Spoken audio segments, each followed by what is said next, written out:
Happy National Serger Month. That's right, April is National Serger Month. And to celebrate, I thought I'd change things up a little bit on my Serger Tip Clip posts. You'll be seeing more posts, and I'm going to try to answer questions that people send me in emails quite frequently. And today, I thought the best way to start off the whole month is by answering a question that I'm asked frequently. How do I buy a serger? Well, there are a few different answers, and it depends on you. Before we get started with the answers, I'd like to ask you to subscribe to my YouTube channel. By subscribing to your favorite YouTube channels, you allow the creator to keep making and creating content that's free and informational for all of you. So thanks for subscribing, and let's get on to the first part of the answers for this question. Where do I buy a serger? Well, my favorite option is from a good local dealer. If you're not sure who to go to, talk to your sewing friends in the area and ask them who is a good dealer. And the things that I like to look for in a dealership when I'm purchasing something like a serger or a sewing machine is, are they knowledgeable? Do they have a good staff? Do they offer some free lessons when I purchase a new machine from them? Maybe also, do they offer classes? That's a great thing too, to learn and grow your skills too. So a lot of times getting an opinion from your sewing friends about who's a good dealer, if you're lucky enough to have a few to choose from in your area, is a good resource for you. Also, you might want to do a little bit of research on different brands as well.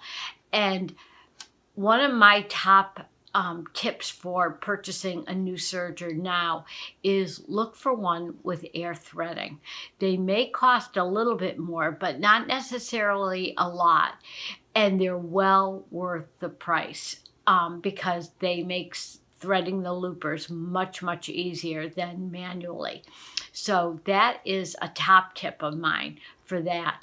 Also, you want to find out whether a dealer has a great service department or not. And I can't emphasize that enough. You want a dealer who has a good service technician on location right there, so that if something breaks on your machine, or just if you need an annual tune-up and cleaning on it, they've got somebody there who knows that and might be able to point out anything that could be a problem for you, or just answer a question for you too. And so the service department is just as important as the dealership in general. And most dealers will offer some free lessons on how to operate your machine. Now, the lessons are a little bit different than regular classes where you might be doing a project or learning some new techniques. The lessons are for the operation of your particular model machine.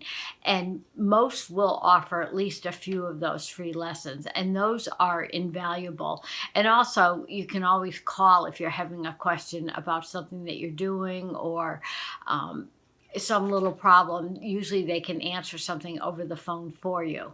A couple of other purchasing options are buying from a big box chain store, purchasing online, or if you wanted to get a pre-owned machine and somebody you knew was selling it, or there are sites online also that sell pre-owned machines. Now, the reason that some of these are not quite as good an option as purchasing from an independent dealer are, it depends on you, just as I said at the beginning. If you're somebody who is very familiar with sergers, very comfortable with operating all different brands and models, you have a little bit more freedom as far as where you choose to purchase, because you might have a good knowledge bank of how to operate these various machines and feel pretty comfortable jumping into it on your own. However, that is the drawback to some of these other choices, especially the big box stores and online. Once you buy that machine, you're on your own. You have to figure it out yourself, unless you've got somebody nearby who can sit down with you and go over the machine and how it's operated and teach you the machine, basically. Now, also, with the big box stores, you do not have any resources for repair on site if you had something break, or again, you just needed an annual servicing on your machine. You'd be pretty much on your own to learn to find out a place to bring that for that. So those are a couple of the things. If you purchase a pre-owned machine, sometimes people like to upgrade to the latest and greatest top of the line machine. There's nothing wrong with their current machine at all. They just want to upgrade to something new and maybe step up a level or two on their machines. So purchasing from somebody like that is probably perfectly fine. You might want to bring the machine in to be looked at by a service department just to make sure everything is in good working order before you purchase it yourself. Another thing to take into consideration is, what kind of sewing do you do? Are you somebody who is a garment sewer and you want a machine that will do both overlocking as well as cover stitching? There are a couple of different options for that. You might want to look at a machine that is a combo machine that has both features and functions all in one machine. Or if you've got the space and you can accommodate two different machines, you might like one that's an overlock and then another one that's a dedicated cover stitch machine. But I always say, don't limit yourself. Even if you're brand new to serging and you are looking at them, don't sell yourself short. What you know now versus what you're going to be comfortable experimenting and doing, say, in 2 months from when you purchase a machine, may be a whole different story. So depending on the price point that you're comfortable with, if you can afford to look at, well, actually it doesn't cost anything to look at a machine, no matter what price it is, but it does pay to look a little above the price point that you're comfortable with. Only because sometimes you find out that for just a few dollars more, you can get X, Y, and Z as features or possible add-ons for your purchase.